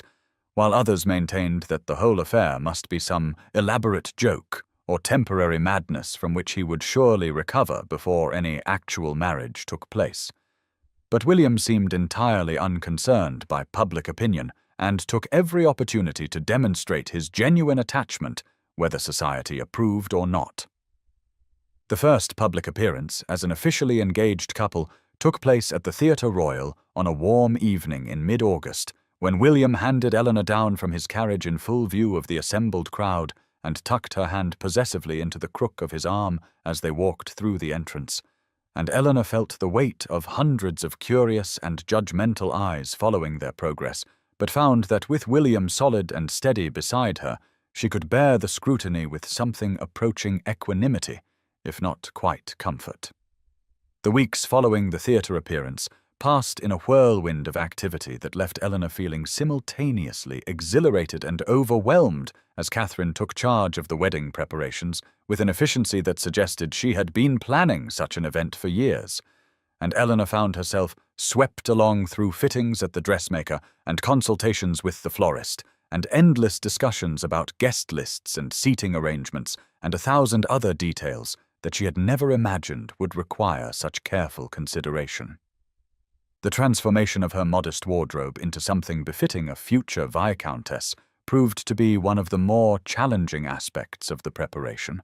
not because Eleanor particularly cared about fashion, but because, standing for hours while seamstresses pinned and adjusted and murmured among themselves, made her feel exposed and self-conscious in ways that reminded her uncomfortably of all the years she had been dismissed as plain and unfashionable, though Catherine's presence and encouraging commentary helped to ease the discomfort, and even occasionally made the process something approaching enjoyable. William remained a steady and reassuring presence throughout the chaos, appearing at Eleanor's townhouse each afternoon, regardless of his other obligations,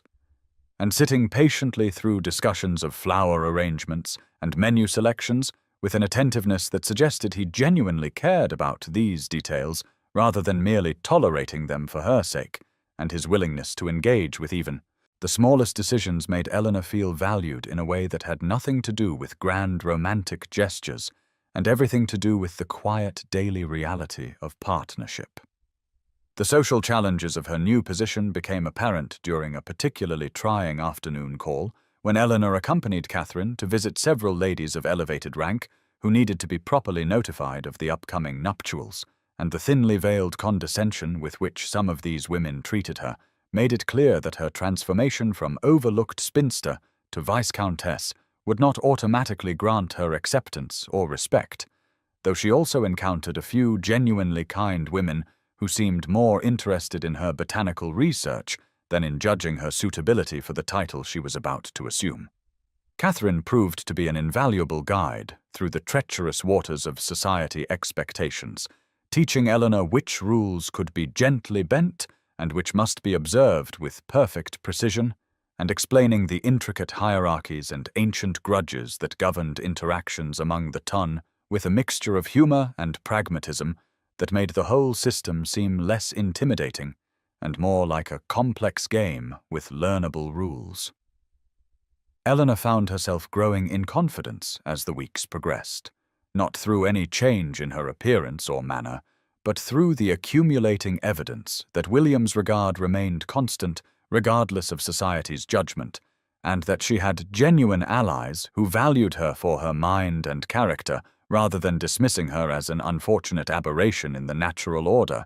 and this growing assurance allowed her to move through social situations with more ease even when she encountered hostility or skepticism. The final fitting of her wedding dress took place on a golden afternoon in late August, when the modiste's shop was filled with amber light that made the cream silk seem to glow from within. And as Eleanor stood before the mirror and saw herself transformed into something that looked almost bridal, she felt a sudden rush of emotion that caught her completely unprepared, tears welling in her eyes as she finally allowed herself to believe that this impossible, beautiful future was truly going to be hers. The morning of September 15th dawned clear and bright, with sunlight streaming through the stained glass windows of St. George's Church in Hanover Square, casting jeweled patterns of ruby and sapphire and emerald across the stone floor where Eleanor stood in the vestibule, clutching a bouquet of white roses and late summer lilies that trembled slightly in her hands. And she could hear the murmur of the assembled guests beyond the doors and the soft strains of music beginning, and Catherine beside her, adjusting the lace veil one final time, with fingers that were steadier than Eleanor's own, as she whispered that Eleanor looked absolutely beautiful and that William was the luckiest man in England. The church had been decorated with garlands of ivy and white flowers that filled the air with a delicate perfume. And as the doors opened, and Eleanor took her first step forward on Catherine's brother's arm, she saw the faces turning toward her with expressions ranging from genuine warmth to barely concealed skepticism to simple curiosity. But then her eyes found William, standing at the altar in his dark coat, with his cravat perfectly tied, and his face transformed by an expression of such open joy and wonder that everything else seemed to fade into insignificance. The walk down the aisle felt both impossibly long and over too quickly, each step bringing her closer to the moment that would irrevocably change everything. And she was aware of the weight of the cream silk gown moving around her legs and the cool air on her face where the veil did not quite cover, and the sound of her own breathing loud in her ears. But mostly she was aware of William watching her approach with an intensity that made her feel seen and known and chosen in ways she had never imagined possible. When she reached the altar, and William took her hand, his fingers were warm and steady around hers, and she could see the emotion shining in his eyes as the vicar began the ceremony with the traditional words that had joined countless couples before them, but which now seemed to carry a weight and significance that was entirely their own. And when the moment came for William to repeat his vows, his voice was clear and firm, as he promised to love and honor and cherish her for all the days of his life. And Eleanor felt tears gathering in her eyes as she heard the absolute conviction in those words. Her own vows emerged more quietly, but with equal sincerity, each word a commitment not just to the man standing before her, but to the life they would build together and to the possibility of happiness. She had finally learned to believe she deserved, and when William slipped the gold band onto her finger beside the engagement ring, it settled there with a sense of completion that seemed to resonate through her entire being. The vicar pronounced them man and wife, with a smile that suggested even he was moved by the emotion of the moment. And when William lifted her veil and kissed her gently, it was a kiss that spoke of reverence and promise and love. And as they turned to face the assembled guests, as Viscount and Viscountess Harcourt, Eleanor felt William's hand tighten on hers and knew that whatever challenges lay ahead, they would face them together, and that knowledge filled her with a courage she had never possessed before. The wedding breakfast took place in the grand ballroom of William's London residence, where servants had transformed the space into something that resembled an enchanted garden, with garlands of white roses and ivy twining around every column and crystal chandeliers glittering overhead like captured starlight.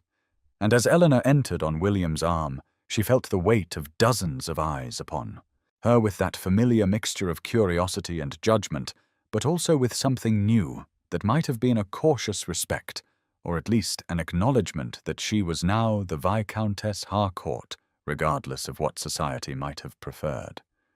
The long table groaned under the weight of an elaborate feast that Catherine had carefully orchestrated, with dishes ranging from delicate pastries to roasted meats to elaborate confections that seemed almost too beautiful to eat.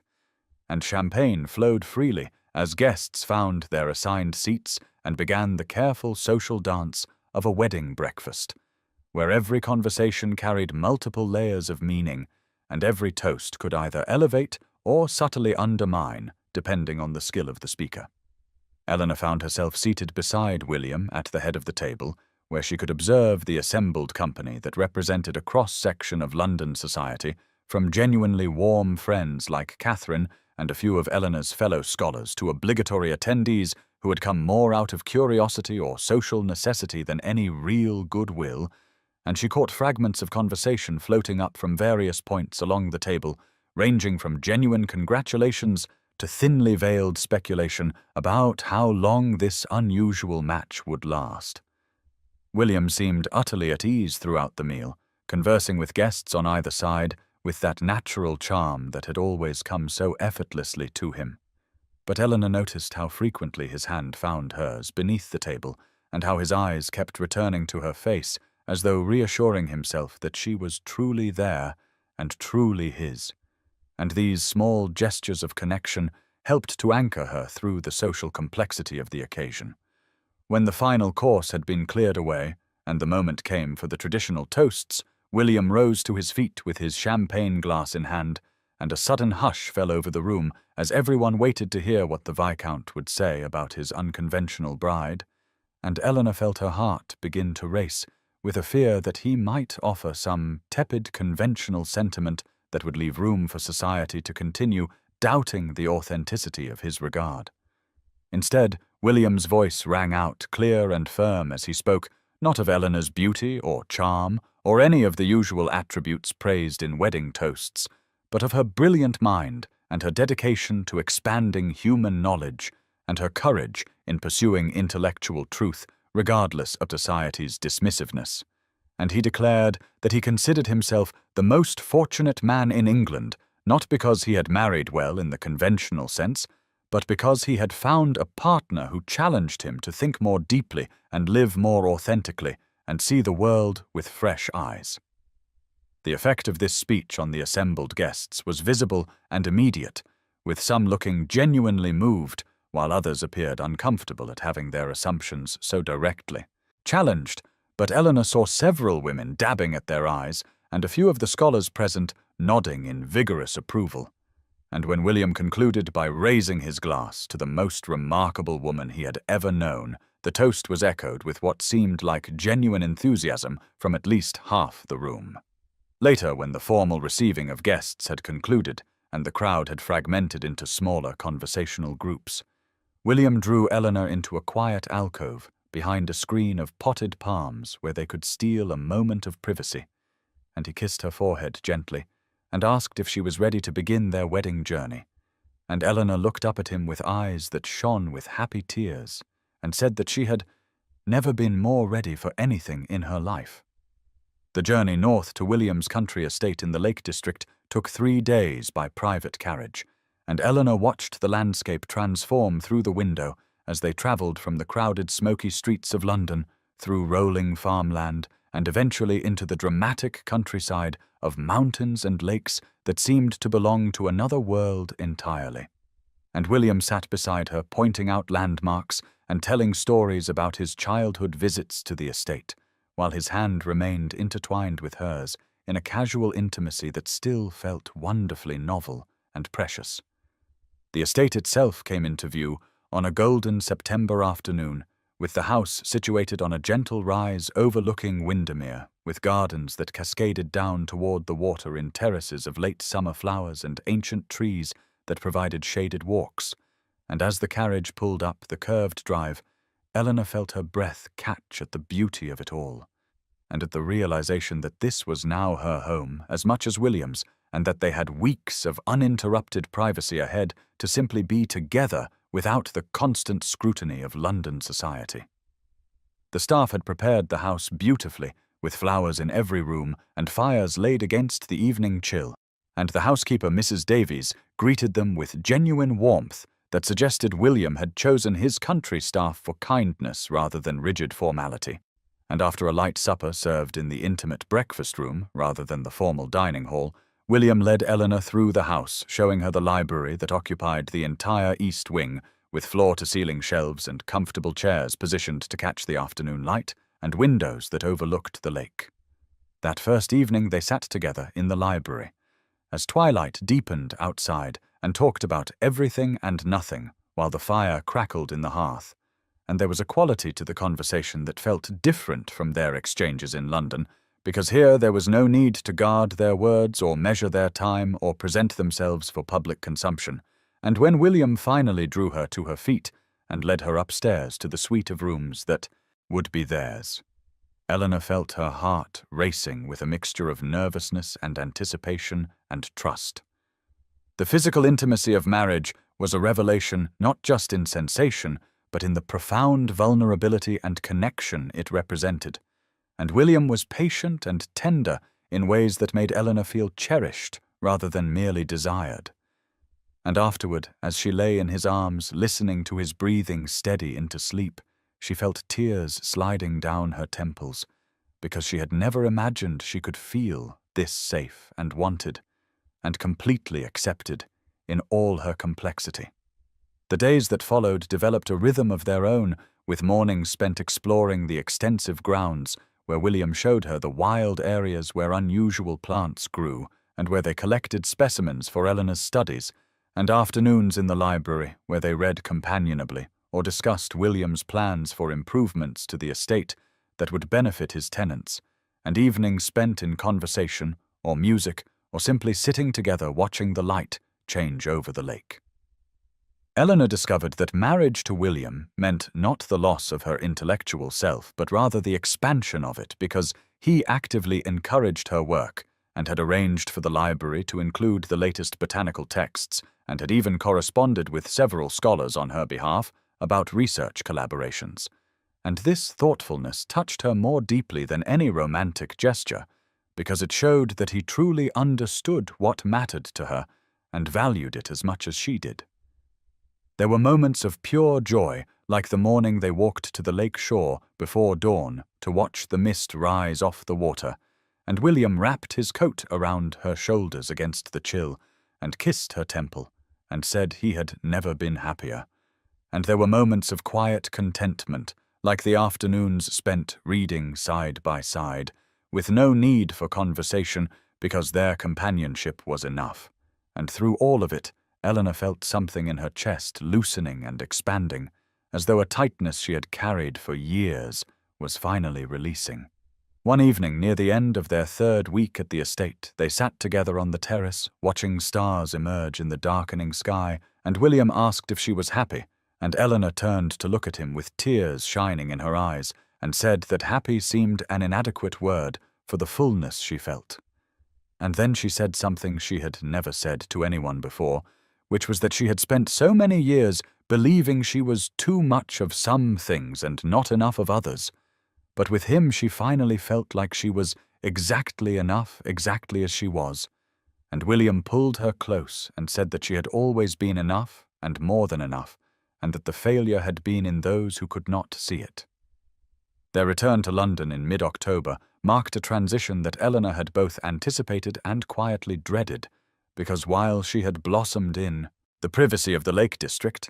she knew that navigating society as the new Viscountess Harcourt would present challenges entirely different from those she had faced as the overlooked spinster Miss Ashworth, and yet as their carriage rolled through the familiar streets toward the Mayfair residence, she felt a steadiness within herself that had not existed before her marriage, because William's love had given her a foundation from which to face whatever judgment or curiosity society might direct her way.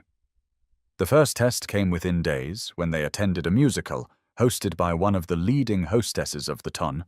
and Eleanor felt the familiar prickle of awareness as conversations paused when they entered, and eyes tracked their progress across the room.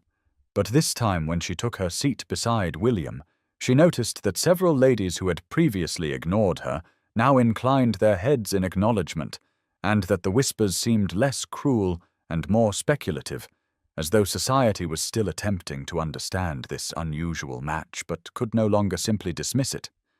William remained constantly attentive without being overly protective, allowing Eleanor to navigate conversations on her own while positioning himself close enough to intervene if needed, and she discovered that her new position as Viscountess granted her a voice that had been denied to her as a mere scholarly spinster. Because when she spoke now about botanical research or recent scientific discoveries, people actually listened rather than exchanging amused glances over her unfeminine interests. The transformation was not universal, and there were still those who regarded her with barely concealed disdain, or who clearly considered William's choice a regrettable eccentricity. But Eleanor found that these judgments touched her less deeply now because she carried within herself the knowledge of William's love and respect and the memory of their weeks together in the Lake District, where she had been valued exactly as she was. She began to use her new social position deliberately to support other women who existed on the margins of acceptability, inviting female scholars and artists to small gatherings at the Mayfair residence and introducing them to members of society who might prove more open-minded than most, and she felt a deep satisfaction in creating spaces where intellectual conversation could flourish without the usual social constraints. William watched these efforts with visible pride and told her one evening as they prepared for bed that she was exactly the kind of Viscountess he had hoped she would become, using her position not to conform to society's expectations but to gently reshape what was considered acceptable, and his words warmed her more than any conventional compliment about her appearance or social grace ever could have done. There were still moments when the old insecurities surfaced, like the afternoon when she overheard two young ladies speculating about how long it would be before the Viscount tired of his blue-stocking bride. But Eleanor found that she could now hear such remarks without being devastated by them, because William's constancy had taught her to trust in the reality of their connection rather than in the opinions of those who could not understand it. The rhythm of their London life developed into something that balanced social obligations with private pleasures, with mornings often spent in the library, where Eleanor continued her research while William attended to estate business, and afternoons devoted to calls and engagements that their position required, and evenings that were sometimes spent in society, but just as often in quiet domesticity, with books and conversation and the easy intimacy of two people who genuinely enjoyed each other's company. On a cool October evening after they had returned from a particularly tedious dinner party, William drew Eleanor into his study and poured them both a small glass of brandy and asked if she was happy with their life in London or if she preferred the solitude of the country estate, and Eleanor considered the question seriously before answering that she was discovering she could be happy in either place as long as they were together, because what she had feared losing in marriage was her sense of self. But what she had actually gained was a partner who helped her become more fully herself. Eleanor's first salon took place on a cold November evening when fires blazed in every hearth of the drawing room, and the medieval manuscript that had started everything sat displayed in a place of honor on a pedestal near the windows where guests could examine it throughout the evening, and she had spent weeks planning the gathering with meticulous care to create an environment where genuine intellectual exchange could flourish without the usual social posturing that dominated most London gatherings. The guest list itself had been an exercise in careful diplomacy, with a mixture of established scholars who would provide intellectual weight, progressive members of the ton who genuinely valued learning, several blue-stocking women who rarely received invitations to fashionable gatherings, and a strategic selection of society figures whose attendance would lend the event credibility and whose minds might actually be opened by exposure to serious discourse. William had supported every aspect of the planning, from helping Eleanor identify which scholars to invite, to ensuring the library was opened so guests could browse the extensive collection. And on the evening itself, he stood beside her as they greeted arrivals, and his presence gave her confidence, even as her stomach fluttered with nervousness about whether this experiment would succeed or become simply another source of mockery.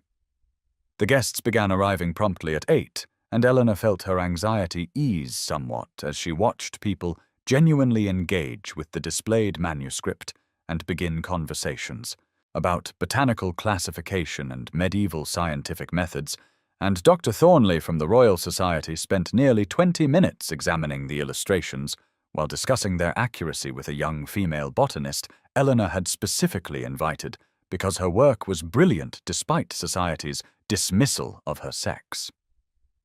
Lady Sophia arrived fashionably late in a gown of sapphire silk that made Eleanor acutely aware of her own simpler dove-grey dress. But rather than the smug superiority Sophia had displayed at their previous encounters, there was now a careful neutrality in her expression as she approached to greet the hostess and address her correctly as Viscountess Harcourt, with a curtsy that acknowledged Eleanor's superior social position. Eleanor received the greeting with gracious politeness that revealed none of the satisfaction she felt at this reversal of their circumstances,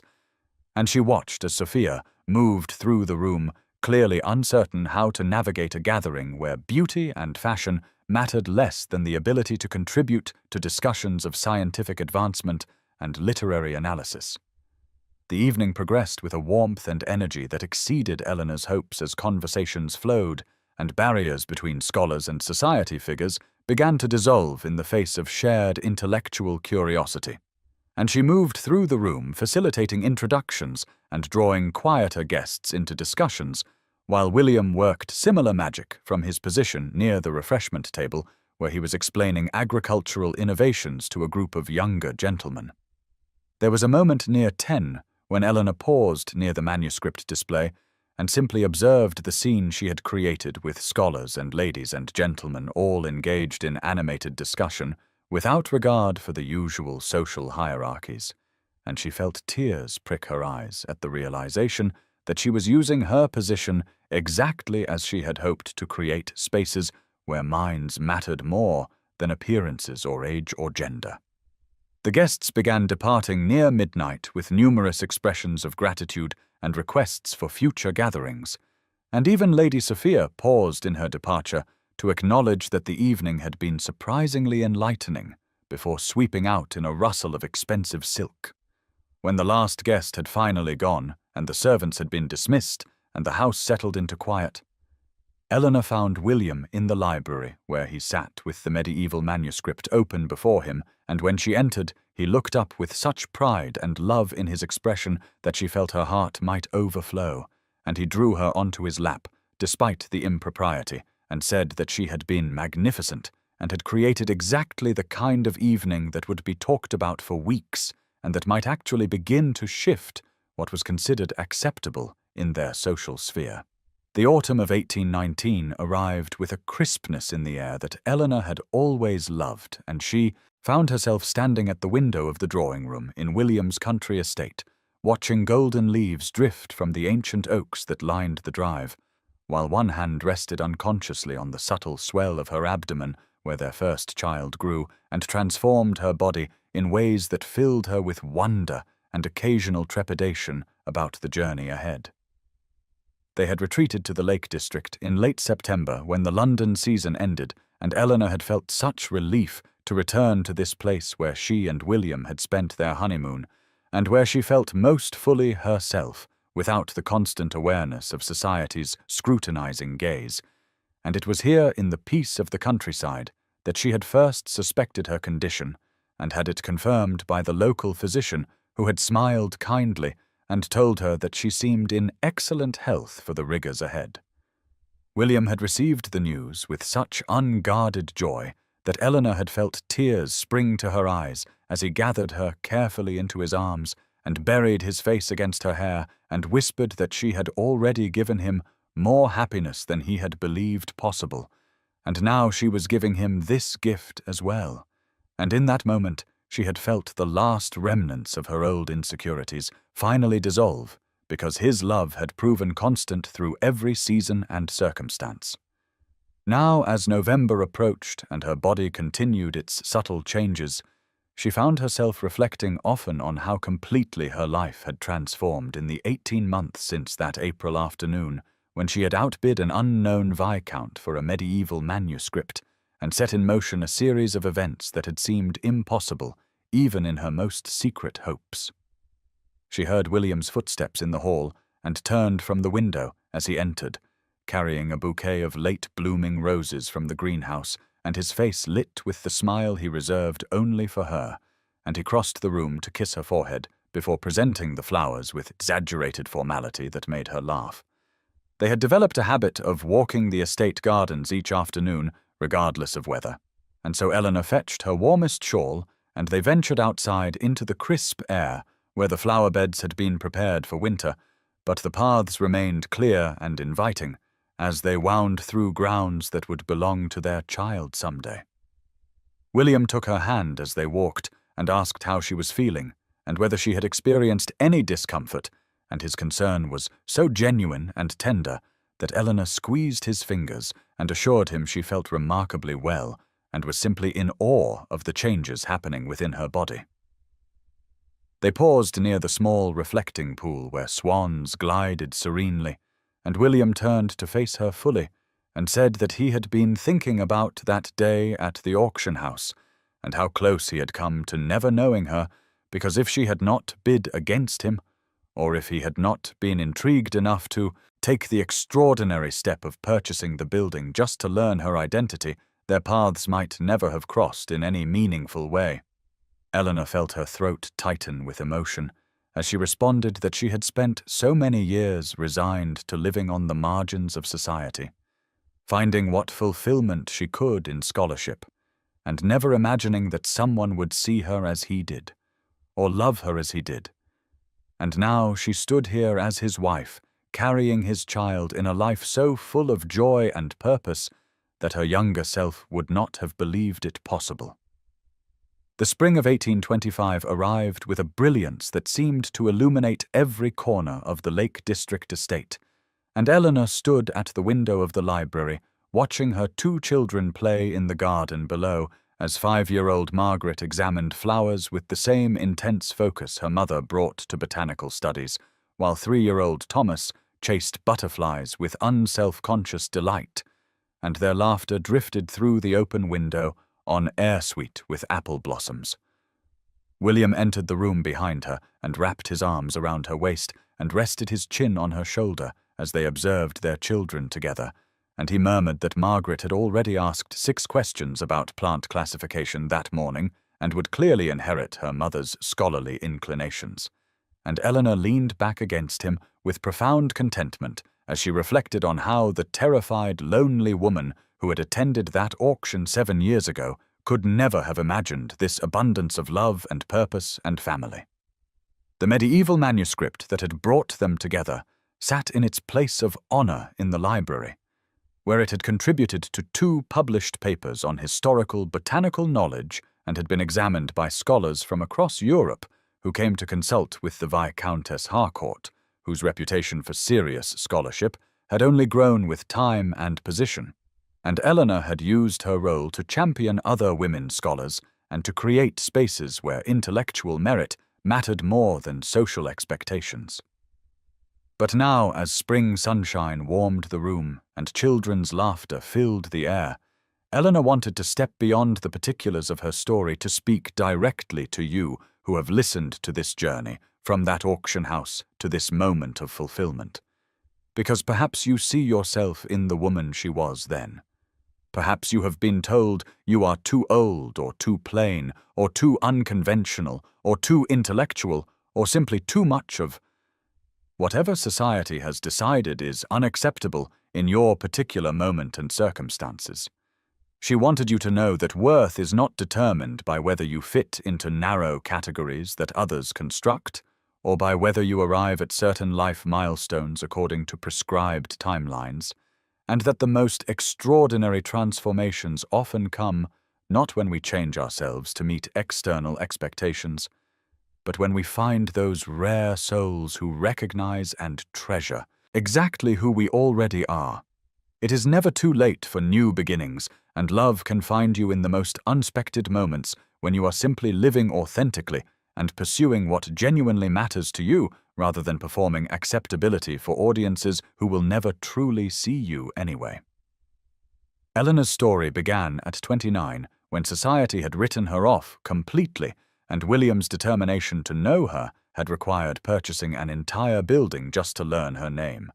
And if such extraordinary measures were necessary to bring them together, then perhaps your own story will unfold through equally unexpected channels and unlikely encounters that you cannot yet imagine. So if you find yourself standing where Eleanor once stood, dismissed or overlooked or resigned to a smaller life than your heart truly desires, please hold on to hope that your worth exists independent of recognition and that someone may yet see you truly and love you wholly. This community exists to remind you that transformation remains possible and that the most beautiful chapters sometimes begin precisely when you have stopped expecting them. And if this story has touched you, then stay connected for more journeys of unlikely love and hard-won happiness and the triumph of being genuinely seen at last.